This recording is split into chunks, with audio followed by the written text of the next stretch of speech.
Hi, I'm Matt. Welcome to Disney Planning Insights.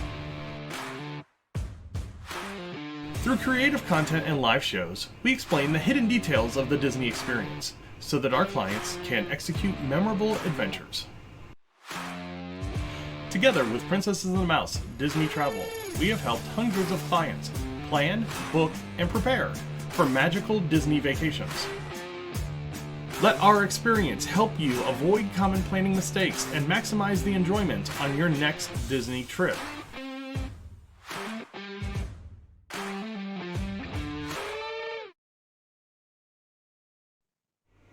Hey, what's going on, everybody? It's Matt with the DPI podcast. We are filming this on Monday. You're going to see it on Tuesday, so a little day delay on this, but hopefully you guys are all having a wonderful Tuesday, and we're going to talk some news. We're going to do a top three, and this week we are going to start our Lorcana series. So we're going to talk a little bit about what the game's about and that kind of thing, but not get into any gameplay just yet. So stick around. A good show today. I've got Peter with Princesses and the Mouse.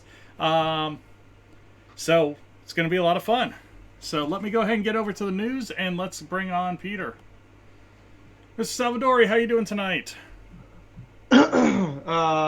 Fantastic. That's the word. Fantastic. So let's go ahead. Let's get into the news. I'm going to hit the news thing like 8 times because I moved my buttons around. Adding new buttons. Yeah, it's all kinds of fun. News split timer. There it is. Here we go. Now we've got time. We've got news. We've got all kinds of things. So, big news this week. Probably the biggest news we've had in a long time. Free souvenirs are back at Disney. They're going to be under a new name, but our shampoos and our conditioners and our soaps made by H2O are staying. They're just going to be branded as a Disney brand instead of H2O Plus. I'm super excited about this because I know that after a good long Disney trip, I can go for about 6 additional months off of the toiletries that I get from the parks. So this is huge news for me. What say you about the H2O Plus? So, funny story. My daughter is now a competitive swimmer, but there was a time in her life where she was terrified of water, hated taking baths, hated anything to do with water. And we went to Disney, and the H2O Plus shampoo is this kind of like emerald green color. It's got this like shiny appearance to it. And while we were down at Disney, we told her it was Magical Mermaid shampoo, that when you put it in her hair, she becomes a mermaid.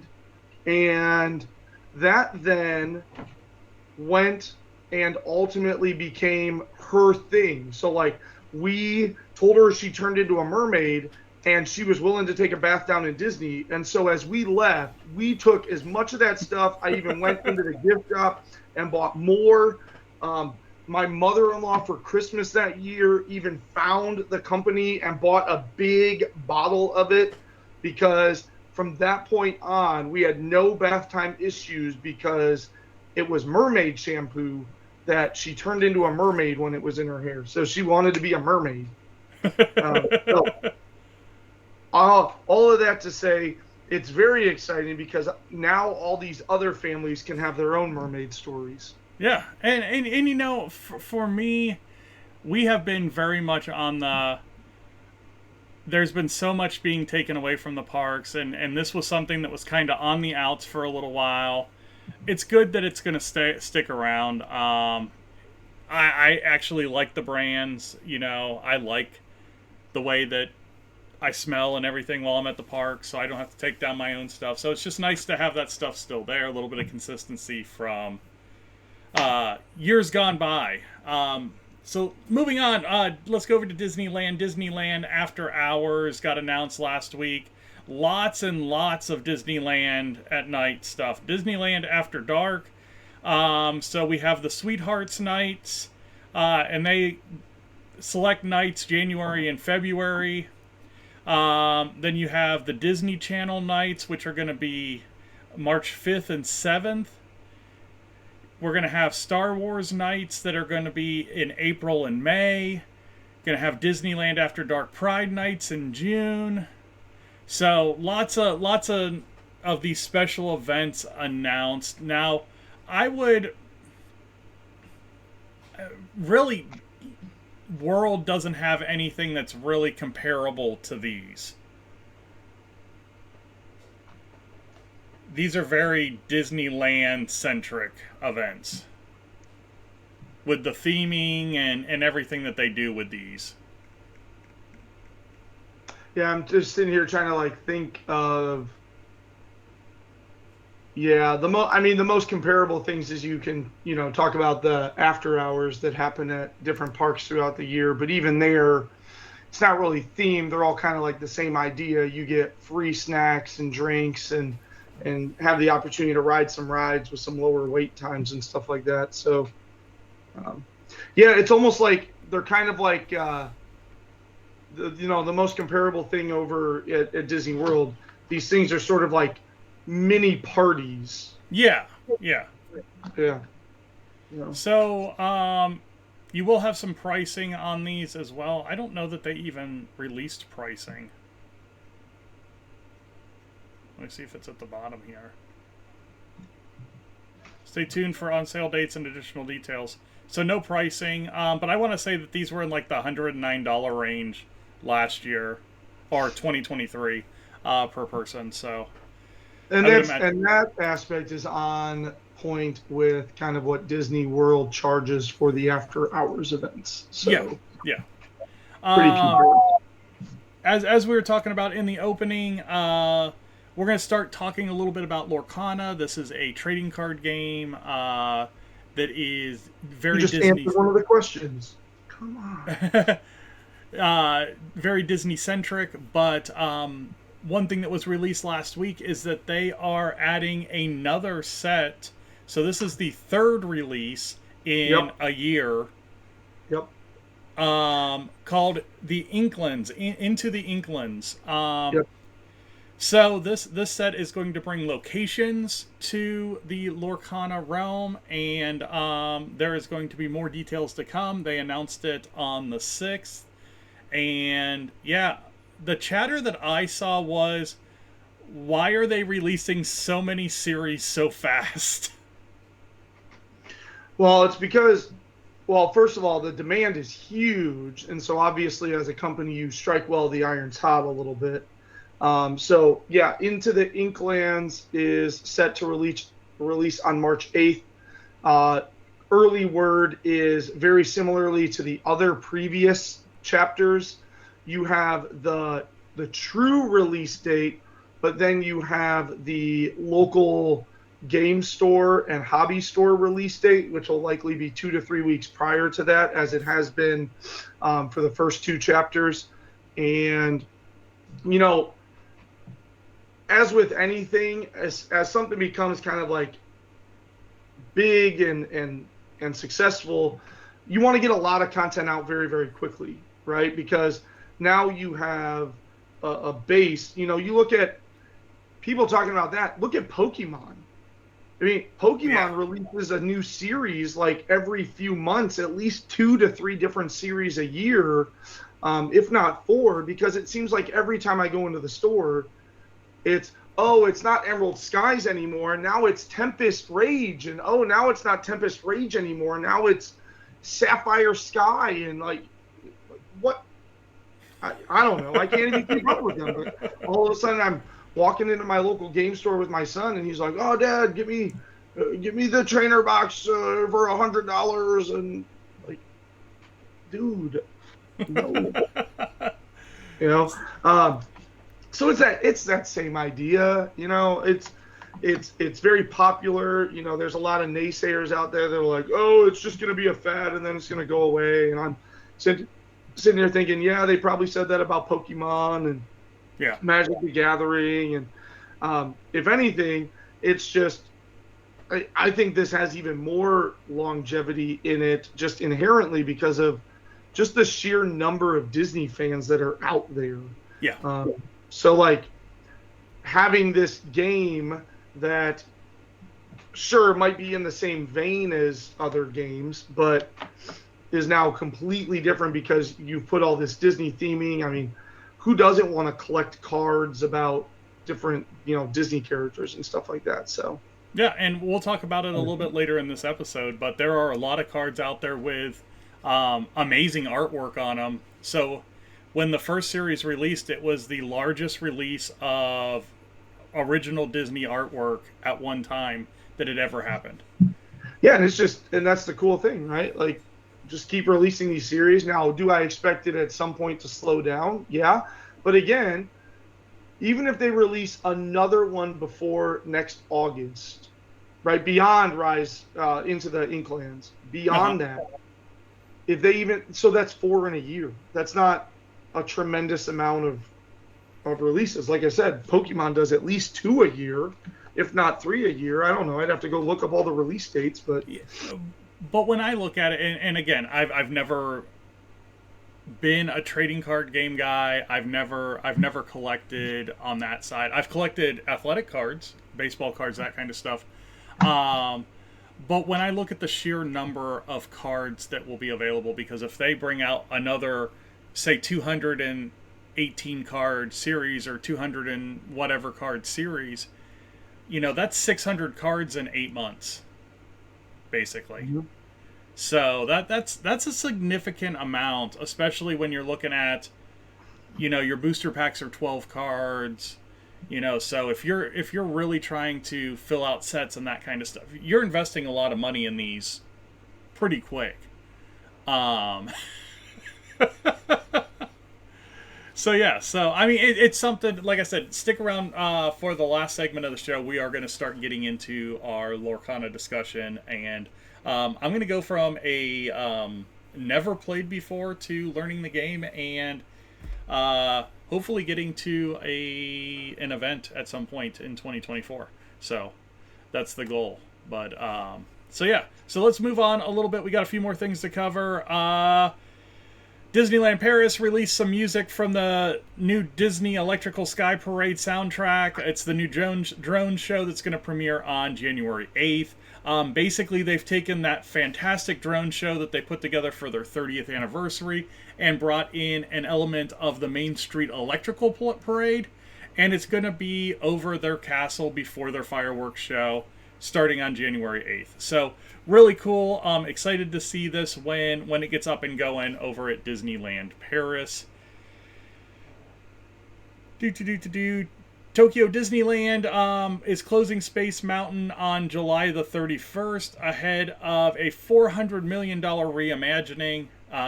This is one of the coolest projects on the Disney docket right now. If you haven't seen it, go find it. It looks like a giant cupcake with frosting when it's done. And no, it's just, it looks like a really cool futuristic redesign of Space Mountain. But Final Ignition, Space Mountain's event is going to go through July 31st of this year, and they're talking it's going to be closed for 4 years to get ready. So that's a huge loss for 4 years. 2027 is the actual opening, is what they're looking at. Haunted Mansion got an actual construction date, at least a starting date. It's going to start at the end of January of 2024. And they're looking 7-8 months, it sounds like, on that that expansion of their queue area, the addition of the gift shop and that kind of stuff. They're also putting in a new elevator exit for guests with disabilities. So again, I'm not a Disneyland guy. You've ridden Space or Haunted Mansion at Land, correct? Are there stairs coming out of Haunted Mansion, or is it like a ramp, like coming out of Pirates? yeah, more similar to that is how I remember it. I did not ride Haunted Mansion the most recent time that I was there, so I'm remembering back several years ago, but I remember kind of that people mover ramp situation similar to Pirates of the Caribbean at Disney World. So January 22nd is the date. So it's going to close last day, January 21st. January 22nd will be the first day closed. As far as the Lorcana local game store release, February 23rd on that is going to be the LGS release. So if you are looking for cards, LGS on the 23rd. And if you're looking for reprint cards of the first chapter, they will be available on Shop Disney on December 22nd. So they're going to do another release of the first chapter. And it sounds like they're doing everything again. The only thing that they didn't talk about was the Trove. Everything else sounds like the special pack, the booster packs, decks, all that kind of stuff are going to be re-released on a reprint. So, so there's that. Anything that you're seeing around the parks, Peter? Oh, not that you didn't already talk about. Trying to think. I don't think so. Central Florida Tourism District cancels their last meeting. Did we already talk about, so Splash Mountain said late 2024, and now it just says 2024, which leans to believe that it'll be more towards the summer. Did we talk about that yet? We haven't. Yeah. So Splash Mountain at Disney World used to say late 2024, and now it just says coming 2024, which typically is what they say for something that, like I said, kind of releases July, August-y versus October, November. Yeah. So, no, that's good news there. Really good news there. So, we are coming up on the timer, so that is the news for this week. I haven't seen any special deals or anything else drop this week. Not recently, no. Yeah, so nothing since we talked about it last week. So if you are looking for deals, Peter's the guy to help you out with that. Definitely through March over at Disneyland. And man, we're starting to get into like April, May at World with deals already. So yeah. So if you're looking to go to one of those places, definitely check him out, and he can get you all set up. Let's go ahead and let's get into a top three.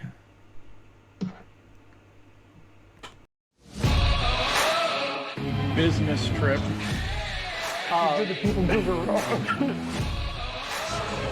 It does tingle a little bit.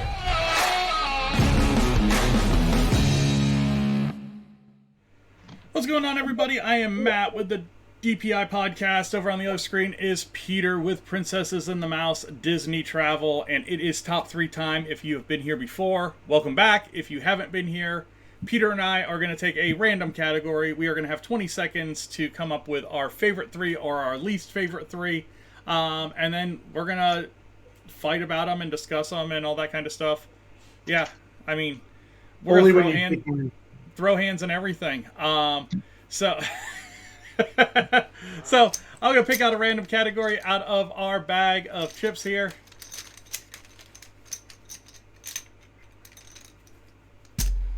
And we are going to do number 7, maybe? Nope. Okay. Told you have so much crap going on in the background. That camera doesn't have a choice. Yeah, it just doesn't like to focus. Oh, look at that. It worked right away. Ah! Number 7. Number 7 is going to be... We'll have some fun with this one. Our top 3 favorite Disney animal sidekicks.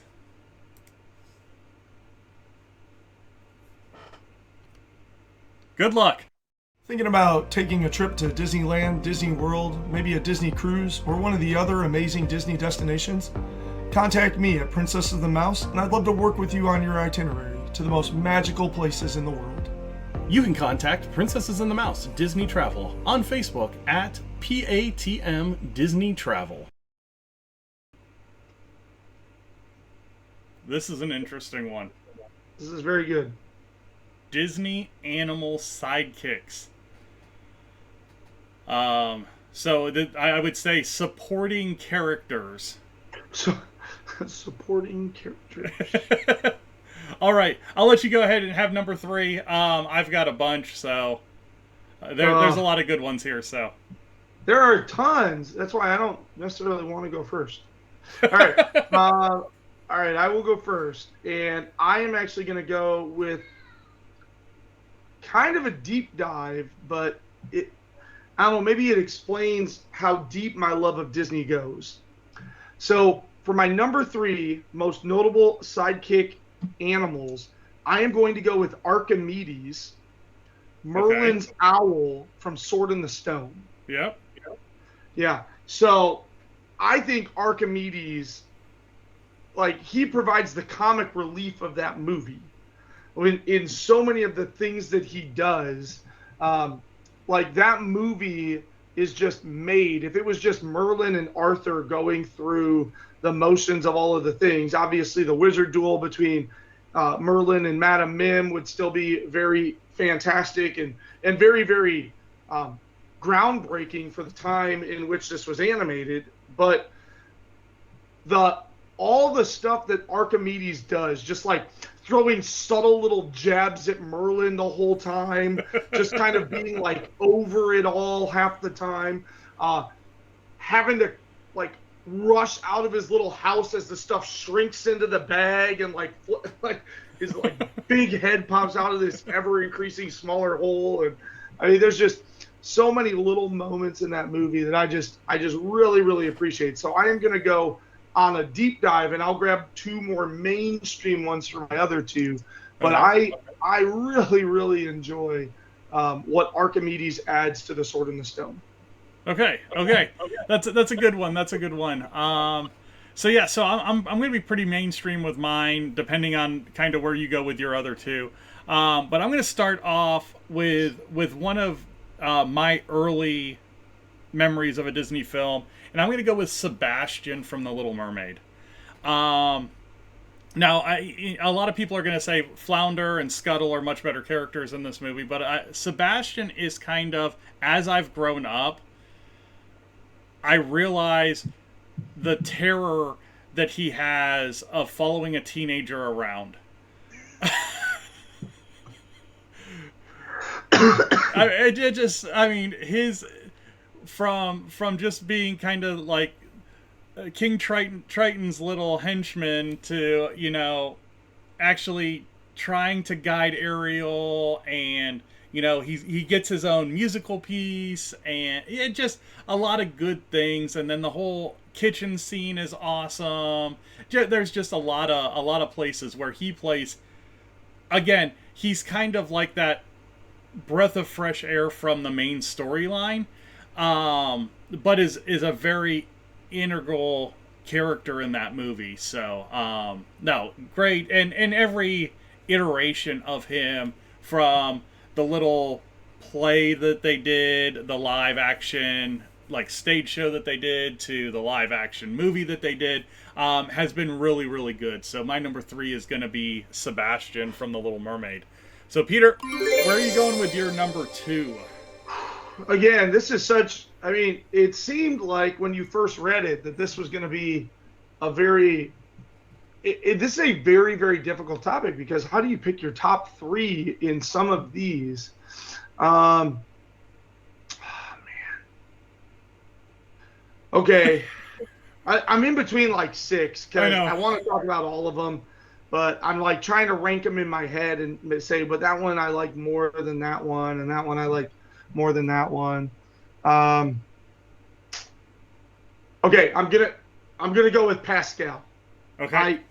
I love Pascal. I think Pascal is just a wonderful sidekick. Pascal is, of course, the chameleon in Tangled, Rapunzel's little sidekick.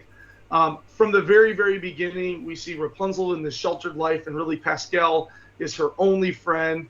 From the very, very beginning of it, I really love, like, he camouflaged himself in the vase, like turned his face yellow, and his body, the rest of the flower petals, kind of like a light pinkish color.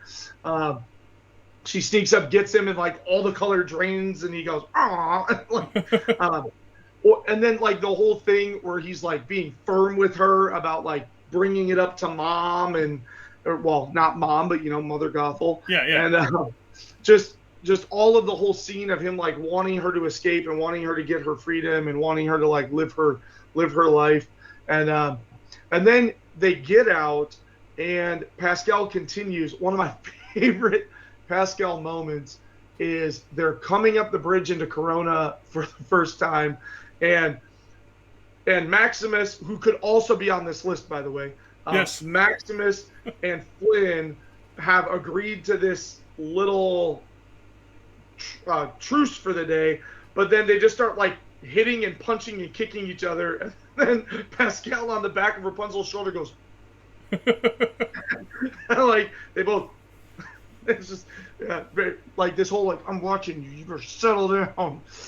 So I really enjoyed Pascal. Is a really great character. They do such remarkable emoting of it in a relatively short amount of time. So really like Pascal as a character. So I'm going to go with Pascal for my number 2, and then I'm going to continue to scour through the other 4 in my mind and decide on my number 1 before you come back. Hopefully I take one here. Please. Because my number 2 is going to be Doug the dog. Dang it, that's not. There's so many good ones. Doug is from Up, and just another one of those fantastic characters that just. I had a buddy that I bowled with that was like the epitome of a human Doug the dog. And compliment or not. But no, so Doug has an experimental device where you can actually hear his voice, and his voice is exactly what you would think a dog would sound like in your head. And he gets excited for squirrels, and I mean just excited for everything, and he's the loyal companion, and he just a great character, a lovable character, funny. It's a great meet and greet at the parks if you get a chance to do it as part of the Wilderness Explorers part. Yeah, it just a lot of fun. So my number 2 is Doug from Up. So Peter, it's your number 1, but before you get to your number 1, can you tell people where they can find you? Yeah, you'd find me. There's a website scrolling. The PA, that thing. That's there. There's a form on there you can fill out, or you can just find me over on Facebook. Send me a message, and we'll start talking back and forth about everything that you want to do. I have over the last week, I've started to talk to more and more people about 2024 plans, and I'd love to talk to you as well about what you want to do and where you want to go.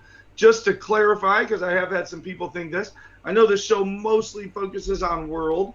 However, I am perfectly able and capable of talking you through a cruise, an adventure by Disney, going to Alani, going to Hilton Head or Vero Beach, going.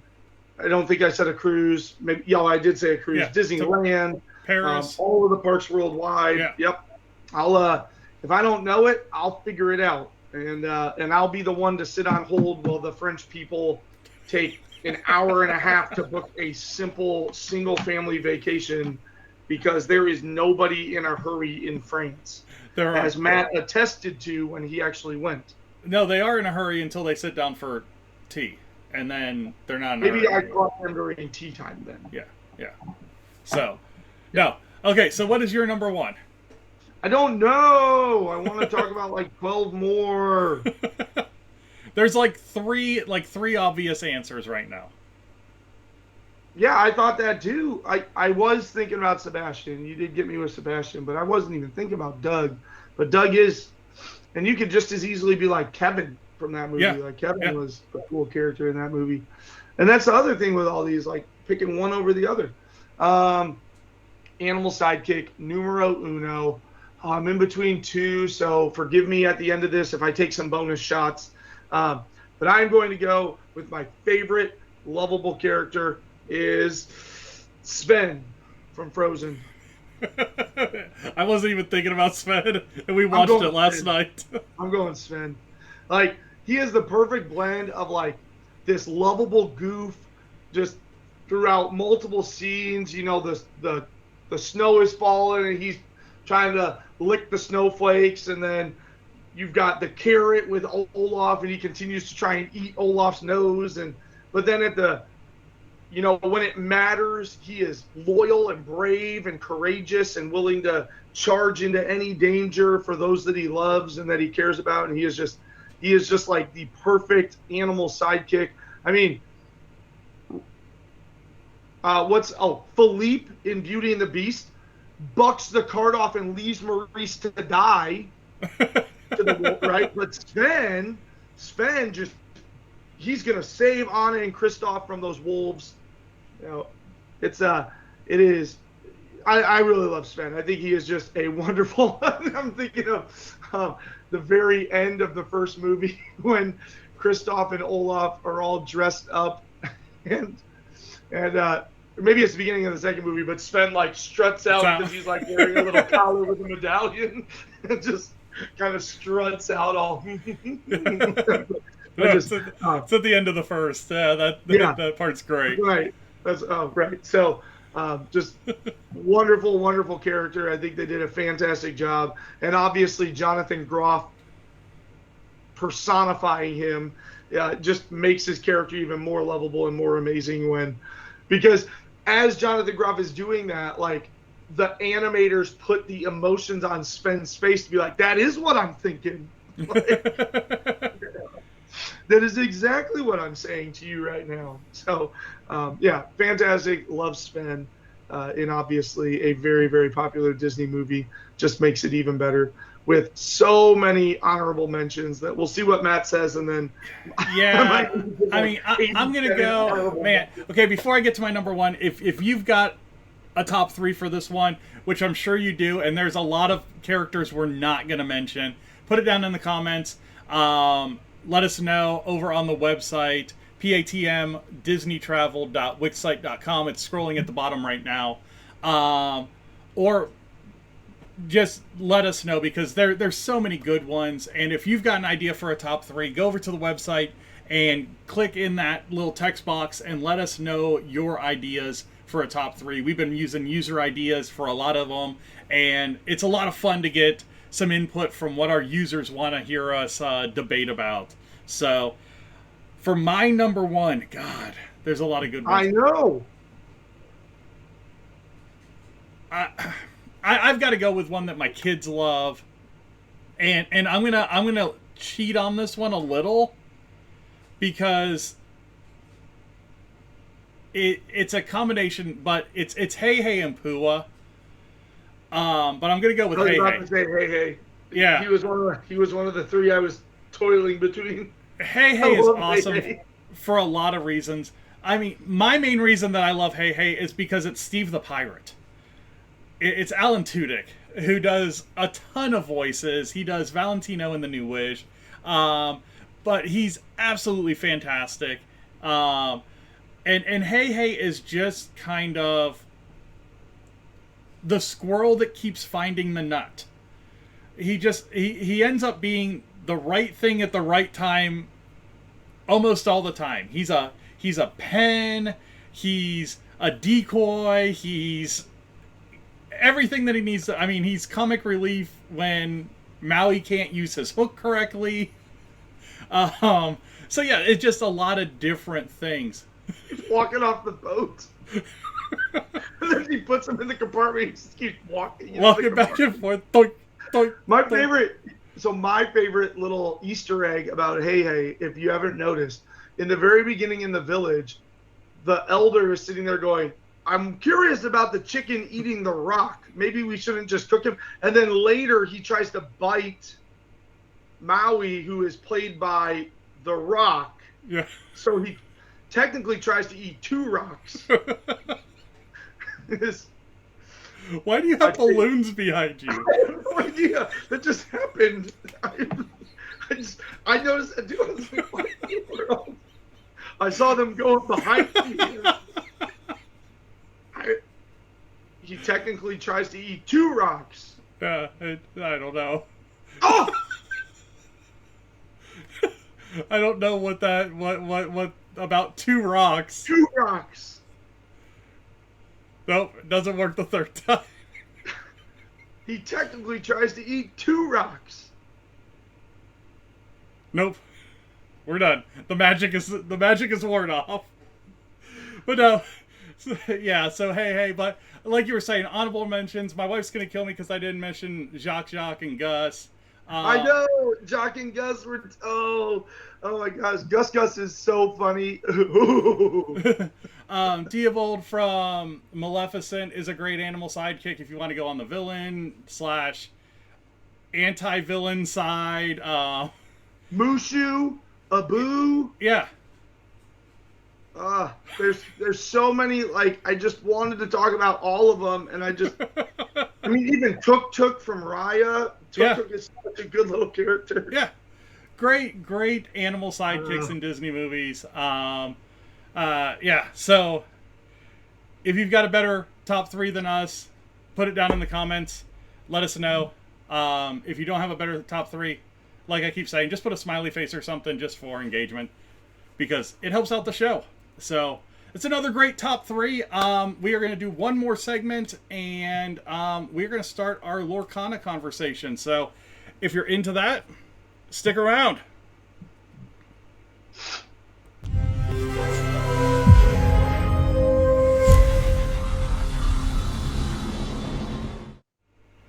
All right.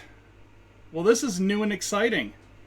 So I'm Matt with Disney Planning Insights, the DPI podcast. Over on the other screen is Peter with Princesses and the Mouse Disney Travel. You can see our contact information below us. So this is a new series for us. What we are going to do is we are going to learn Lorcana together. Peter is a seasoned board game enthusiast, trading card game enthusiast. I am a newbie. I have never done a trading card game in my life. The closest that I get to cards is Vegas, where I lose money. So if this has anything to do with like blackjack and Texas Hold'em, let's go. I'm all about it.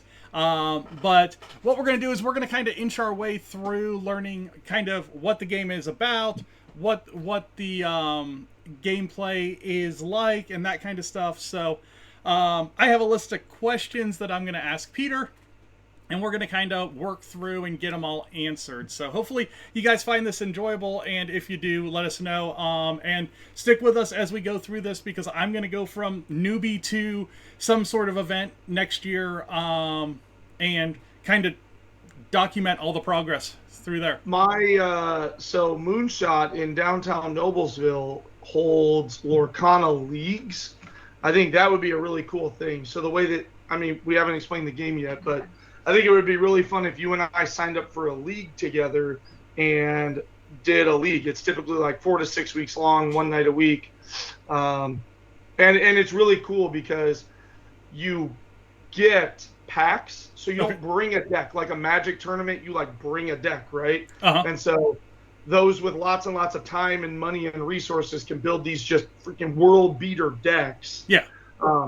But with this, you literally just draw a pack. You draw out of some packs, and like every week you can buy more packs to build your deck, and it's really cool. So we should try doing that. I think I heard you mention that earlier, and I saved it for this actual segment to bring that up. No, that sounds like a good idea. So over the next few weeks, we're gonna go like every other week with this, and then a deep dive. So every other week we're gonna talk some Lorcana. So this week we're really just gonna talk about what is Lorcana. So Peter, what type of game is this? You know, when did it release, and who's the manufacturer of it? So the first release of it was right there in the beginning of August of last year, and the first place that they started like kind of releasing stuff was at Gen Con, which is one of the top 2 largest board and tabletop gaming conventions in the world. The only one that even rivals it is Essen Spiel, which takes place in Essen, Germany. And of course, Spiel is the German word for play. And so you have Gen Con, which takes place in Indianapolis, so really close to here by Matt and I. And so I like frequenting Gen Con. And it was, so it's published by Ravensburger, and they had a line out their booth 2 to 3 hours long. And after the first day, they allowed people to start lining up for the next day because they had limited amounts that they released each day to bring people into their booth. And each day they let people start lining up at like 6 p.m. And then people spent the night waiting for the expo hall to open the next morning at 10 a.m. In order to go be the first ones in to get to this Lorcana content. The official release date with like around, your Walmarts and your stuff like that was August 18th. So it was a few weeks before that. And then coming out of there, some of your local game stores got some supplies a couple days after Gen Con. And then it officially went out and you could grab them at Walmarts and stuff like that. But basically, the supply was gone immediately. Yep. Like everywhere, every single place. And the boosters are supposed to sell for like $6 to $8 per pack. And most game stores were selling them for $12, $13, $14 a pack, which, I mean, supply and demand, you can't blame them. You can be upset at them. And then you as the consumer get the choice not to spend it. Yep. But it is a trading card game, and straight from them, see, I'm holding a Lorcana book right here. Disney Lorcana is a strategy card game where each player makes their own deck before the game starts. And those decks aren't mixed together. You can play with one of the available ready-to-play decks, make changes to one of those decks, or build a deck that's entirely your own. There you go. That's there you go. Type of game Lorcana is straight from the book. So let's take a step back. Explain what a trading card game is, because there's a lot of them out there. So just kind of what is a base level trading card game philosophy? Yeah. So the two most successful, I'll say, ones are, of course, Magic the Gathering, which is more the adult-based trading card game, and then Pokemon, which is more the kid-based trading card game. And of course, there's other ones that are mildly successful, but let's just, for the sake of time, say Magic the Gathering and Pokemon, depending on, towards kids or towards adults. Ultimately, the goal is, with any trading card game, when you go to play it, ultimately your goal is to get cards into play to then achieve some type of a goal. And in the case of Lorcana, your goal is to gain lore. And so one of the components, and I didn't bring it in here with me, but one of the components that your little game board has, it's just this little sheet of paper that folds out, or you can actually go buy a game mat, is a little tracker that goes from 0 up to 20. And you also have this little punch out piece. Now you can buy like upgrades that like make this a nicer piece, but ultimately what this little piece does is it goes up that track and ultimately moves you from 0 lore up to 20 lore. And the first player that gets 20 lore wins. However, you can also impact and kind of interact with your opponent's cards. And so you have to balance a little bit of, am I trying to advance myself, or am I trying to set back my opponent? Because if you allow an opponent to just kind of get set up, this game can end very, very quickly. I've had games of Lorcana take 30 to 40 minutes, and I've had games of Lorcana be over in 10. Because if you let somebody get set up, we're about to talk about kind of the gameplay a little bit. If you let somebody get set up and don't start fighting them, I mean, they can be gaining 5, 6, 8 lore a turn, and the next thing you know, they could go from 2 lore to 20 lore in a matter of 3 turns and shoot. Like, I should have done something about that. Yeah. Okay, so we talk about the cards. So what do the cards look like? What's special about these cards? So I just have one of my decks nearby, so I don't have all of the things, but ultimately I'll just show you a couple. So this card, is that in focus enough? Yeah, that's good. Okay. So like this card right here is a character card. I've got plenty of others. I've got some other ones.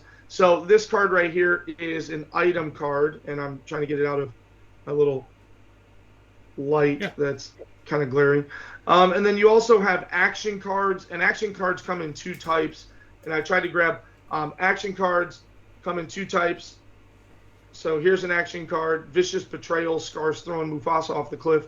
And then here's a song, and I'll talk about the difference between there. But you see this is Mother Knows Best. Mm-hmm. So you've got Gothel and Rapunzel sitting there. Ultimately, though, every card kind of has the same iconography, and I'll go ahead and bring a classic iconic guy into the picture to kind of talk about it. So up in this corner, you have two things. You have a hex with a number, and the hex with a number represents the card's ink cost. So it costs you ink to draw and dry these cards. Now, when the card comes into play, it comes in exhausted. You can't use the word tapped because that is copyrighted by Magic the Gathering. So exhausted, so it's turned sideways because you drew it and you have to allow the ink to dry. So the card needs to be given a turn from when it is played to allow the ink to dry. So you can kind of see what your opponent is planning because you'll see that card come into play. And you'll kind of then be able to kind of read their little tableau of cards. Then we'll kind of keep moving through this card. Down here, there are two pieces that are very, very important. There's kind of one that kind of looks like a star. It's a little 8-sided star-looking thing. That is the character's strength. And right next to that is a little shield, and that is a character's willpower. That is important when you do the other action. So your cards can either be used for questing or challenging. We'll talk about questing in a little bit. But challenging is when you attack another person's card. So in their tableau, you can attack their cards. And if you defeat their cards, that is, deal it enough damage to overcome its willpower, you can then cause that card to be removed from play and put into the discard pile. So right here, this Steamboat Willie has a strength of 3 and a willpower of 4, meaning that if it challenges, it is going to do 3 damage to the opponent's character, and it can take up to 4 damage before it is retired out of play back to your discard pile. What is interesting about this is when you challenge, the other player's character does its strength damage back to you. Okay. Right? So, like, if a 2 challenges a 3, well, the 2 is going to do 2 damage, and the 3 is going to do 3 damage right back. And so, like, let's say this Steamboat Willie with its willpower of 4 attacks maybe like here. Let's pull out a second character. Yeah, oh yeah, this guy. Oh, we'll bring him back. Right? So let's say I've got Mickey and I've got the Duke of Weaseltown. It's Weaselton. Right? So I've got these two characters, and let's say Mickey attacks the Duke. So you see Mickey does a damage of 3, and the Duke only has a willpower of 2. But the Duke also has a strength of 2. So Duke would do 2 damage to Mickey, but Mickey's 3 damage would overcome the willpower of the Duke. So the Duke would be discarded from play, but then Mickey did take 2 damage, which is where these little damage counters come in. You've got 1 damages and 3 damages, because there are some pretty powerful cards in this game, but of course they cost a lot of ink. And so you would just put those damage counters onto the character to remind you of how much damage they currently have done to them. And there are some actions and things that can help you remove damage. Many of the characters, so the Duke is a pretty basic character. He doesn't have any flavor text. But Mickey also was a pretty standard character. Doesn't have any flavor text. But you see here, this Mad Hatter, 5 ink, and it has some flavor text. It actually says, whenever this character is challenged, you get to draw a card. That's pretty awesome, because you only get to draw a card at the start of your turn, or if a card tells you to. And so getting cards into your hands can be a very, very difficult thing. And so this card, it costs a little bit more, but that's because if you try to take this out, it has a guard of 4, so you're going to need a pretty strong character. And if you do that, you're going to put a card into my hand, which could potentially end up helping me. I have 2 more things to tell you about these cards, just because you asked. So you'll see that this song right here does not have a little ringlet around it, where this action does have a ringlet around it. Right? You see around that hex, you have this little ringlet. Okay. And this one does not. Yeah. So the hex is the ink's cost. That little ringlet means that it can be played as ink. So one of the things that you do probably every turn for your first 4, 5, maybe even 6 turns is you can play 1 card as ink. And so what you'll do is you'll show your opponent, I have an inkable card, and then you'll put it face down to say that this is ink that is available for you to use to draw characters. So the way that that works is you have your ink, and when you go to play a card, you exhaust those inks by turning them sideways to say that that ink was used this turn to draw. And draw in the sense of drawing a character, not draw in the sense of taking a card.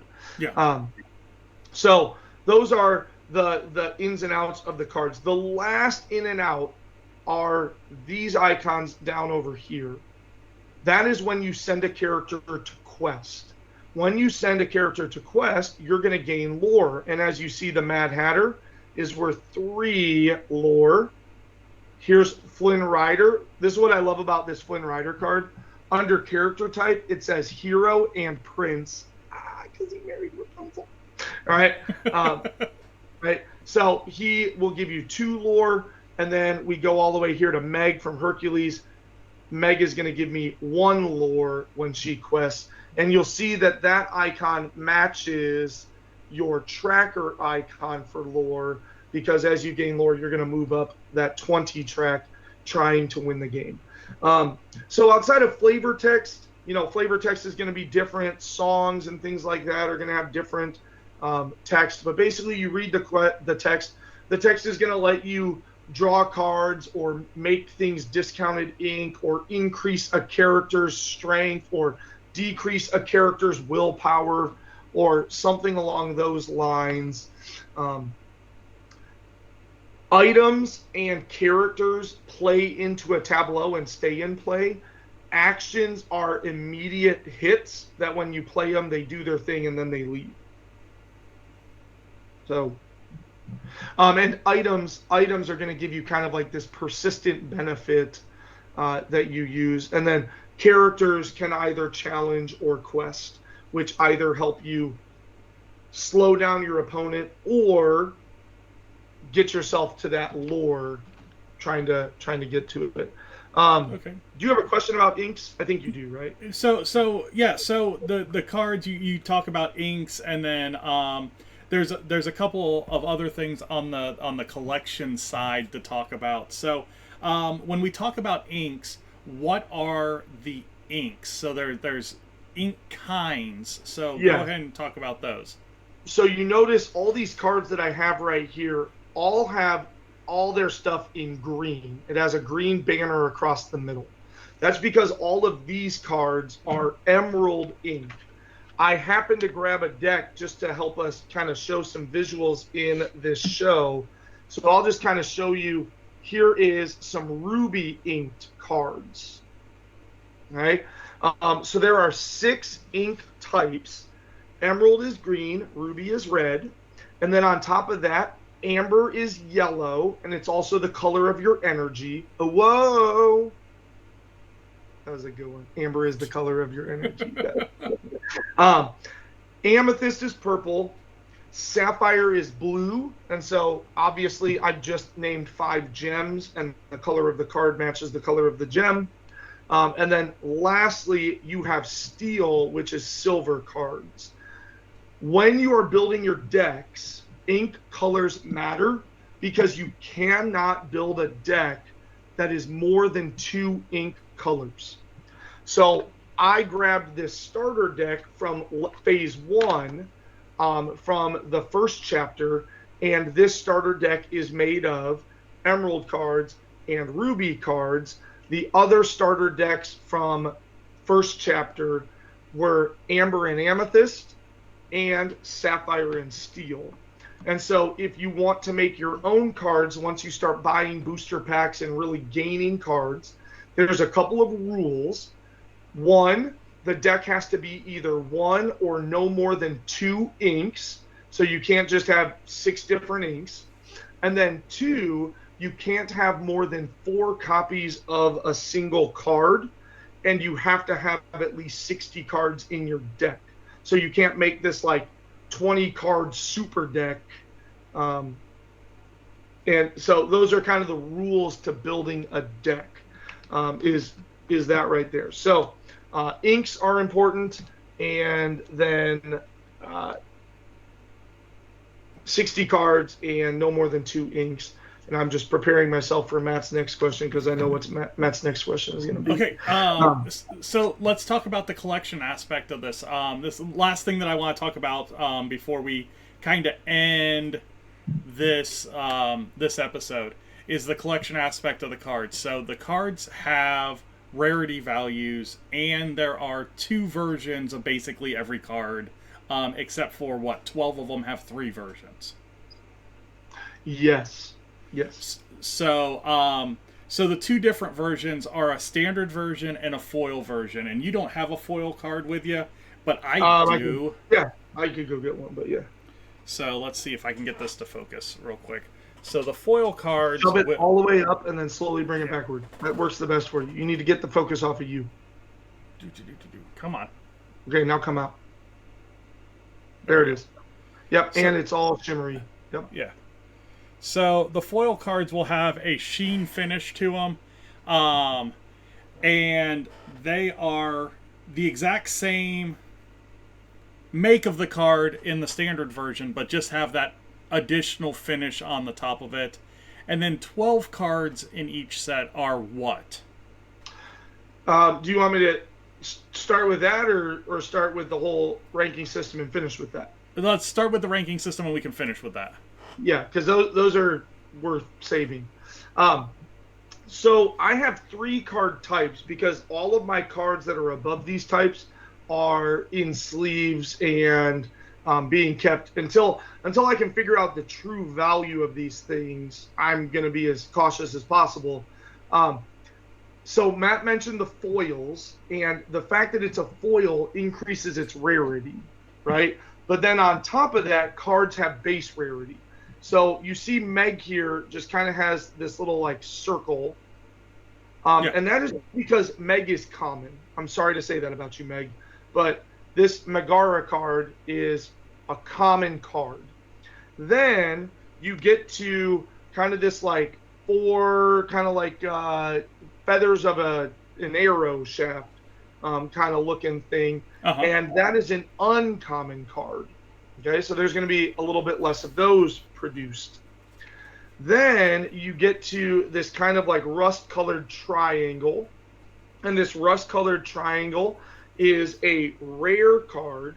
And those are the only ones that I allow to be in my decks. Because outside of those, the cards... So those are the only ones that come in the decks. And then Matt is trying to bring into focus... Yep, the next level is kind of like this triple... looking silver thing, and that is a super rare. And then finally you have a golden pentagon that is legendary, and I've got a few of those sitting out there. I don't know, I have legendaries are not in the decks. Rares, uncommons, and commons are. When you buy a booster is 12 cards, as Matt mentioned earlier. One of them is an art card that is like chapter 1 was a Mickey, and now chapter 2 is, do you have a legendary? Yeah. So you've been opening your decks, I see. Yeah, so there's the legendary, the gold pentagon.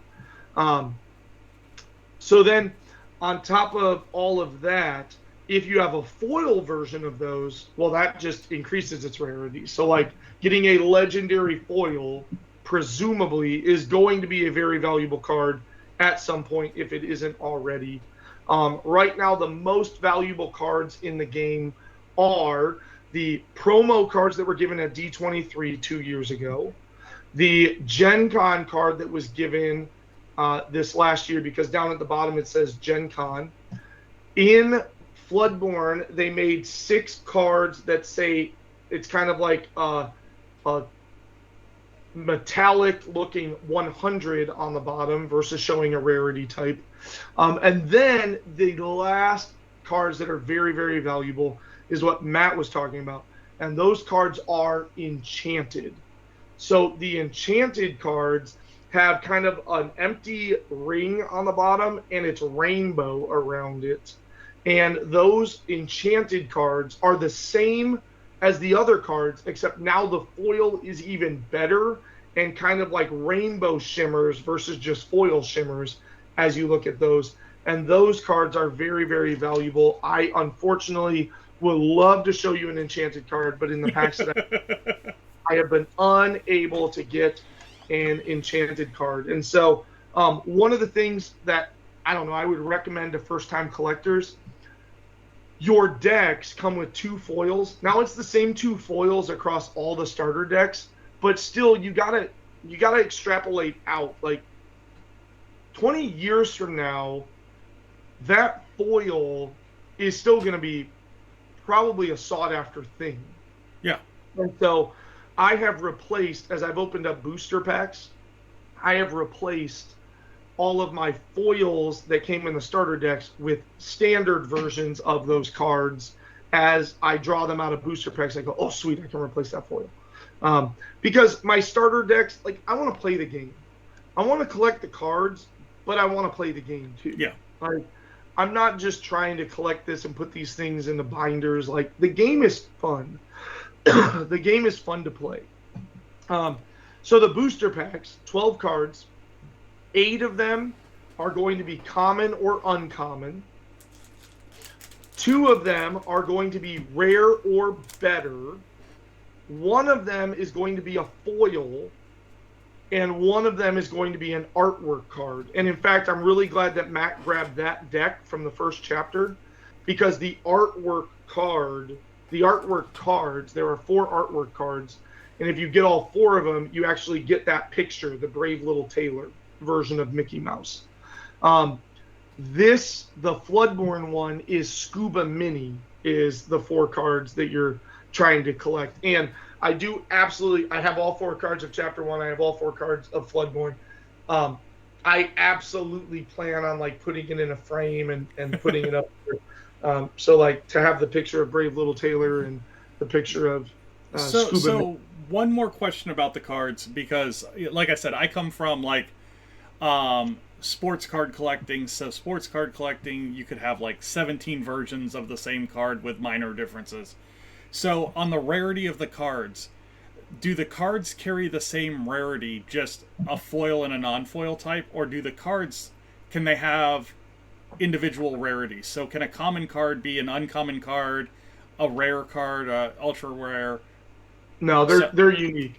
Okay. So a common card is a common card, but you can have a common card and its foil version, but it's still going to show the common logo on the bottom.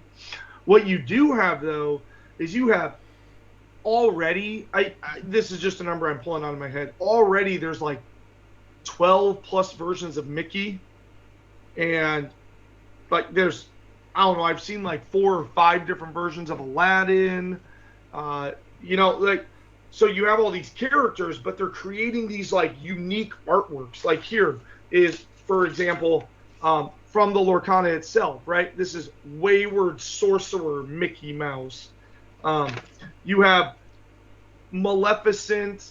There's multiple Maleficent versions. There's multiple Cinderella versions. Like my buddy opened a legendary foil Cinderella, but she is like a warrior. So she's in like a full knight armor, brandishing a sword. Like, and that's another thing. And Matt kind of talked about this. The artwork on these are just so awesome. Just, I hope you've seen in just the ones that I've put. I mean, look at the intricate details of this Mad Hatter card, and he is currently the gracious host, right? So he's at the tea party. So every card has character and then subtext that tells you all about it. And then on top of that, it talks like there's types. So for example, Flynn Rider is Storyborn Hero Prince. So there will be other cards that will refer to, like, when you have a Storyborn, like an item might say, all Storyborn characters are +2 strength or something like that, where your then goal is to, like, and so that's something that you build these decks looking at items that would enhance, and then you want to put those in, and then the inks play off of each other because each of the inks have like something that they do best. Like when you just look at their card text, like one of the inks is really good at questing, and one of the inks is really good at removing damage off of characters. One of the inks is very good at like letting you make more ink, so you can get your inkwell built up quicker, so you can get those really expensive cards out. Because there are cards that are like worth 7 and 8 ink, so you couldn't play that card until you're in round 8 of the game. But if you're playing with the right ink style, you could get to that in potentially 4 or 5 turns. Because heck, 8 or 9 rounds into the game might be over if you're not on top of it. Last thing before we end this episode. So on the collecting aspect, what are some of the things that somebody might want to purchase just to keep their cards safe? You have a few different options there, obviously, but obviously on that aspect, you can. So first and foremost, you can just get like standard card sleeves. These are standard cards. You can buy standard card sleeves at Meijer and Walmart and anywhere for like $2 for like 50 of them. Obviously, you can go with better ones, go with like a Dragon Shield or a Game Genic type of sleeve where the plastic's going to get a bit thicker for you, so now you get a bit more protection. You can go as far as like big plastic sleeves where it's actually a hard, rigid plastic that'll keep them. If you really think the card is worth value, you can take it to a card appraiser and get it graded. And when they grade it, they seal it into a screwed-in hard plastic case and put the grade on it and the logo on it and the date on it and all this other stuff. If you really think you pull a card that is worth some money, so like an Enchanted is obviously worth some money. Legendary foils, even very rare foils are probably worth some money. All of that. But obviously, on the lower end of that, if you're just collecting and you're not building decks and using the cards to play, just a binder with, the big, I think it's 9 or 12, right, slots in a standard page size. So even just something like that, that's where my son's Pokemon collection is. He's got a big old binder and other instances of the card just sleeve in there. We did that with our oh my god, I've lost the name of it. It's been gone for so long. Sorcerers of Magic Kingdom. I've got a little binder. I own all of the Sorcerers of Magic Kingdom cards and all the party cards. Those things are probably worth some money, man. I should probably sell some of them party cards of Sorcerers of Magic Kingdom. That might cover the cost of your advent calendar this year. Dude, yeah, that is my, so the joke, so the reason why Matt said that, my advent calendar this year is 1 Floodborn booster and 1 first chapter booster every day. So one of my kids opens one of my kids opens the other. So yeah, we have 24 Floodborn boosters and 20, which works perfectly because if you buy the booster box, they come in 24. Yep. So as soon as I bought them, I was like, that's how many Advent days there are. Let's go ahead and make that. And it's fun. My kids are enjoying opening them every day and kind of seeing what cards are in there and hoping for rare, hoping for those legendary and those good foil pulls. Yeah. So my kids are enjoying it, Yeah. Awesome. Well, that gets us started. That gets us a little bit about the game. That gets us a little bit about the cards. And then next time, let's start talking about gameplay and actually getting into some of the nuts and bolts of the game. So thank you much for your expertise. If you guys are interested in Lorcana, let us know down in the comments, and we'd love to take you on this journey with us. But until next week, guys, you guys have a wonderful week, and we will talk to you next Tuesday. Hopefully. Bye now.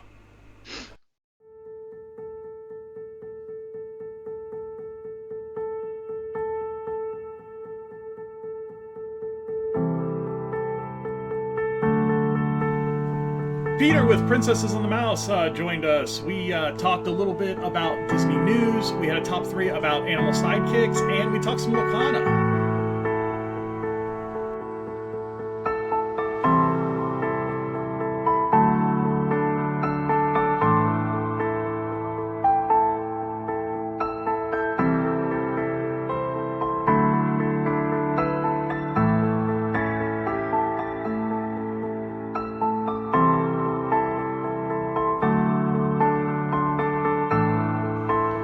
If you're looking for us on social media, you can find us in a lot of places. The easiest is going to be over on Facebook. The podcast side is at DPI Podcast. The travel side at PATM Disney Travel. If you're interested in conversation, a lot of fun over on Twitter at Disney Insights. Then you can also find us on Instagram and YouTube. Instagram at Princesses and the Mouse. And then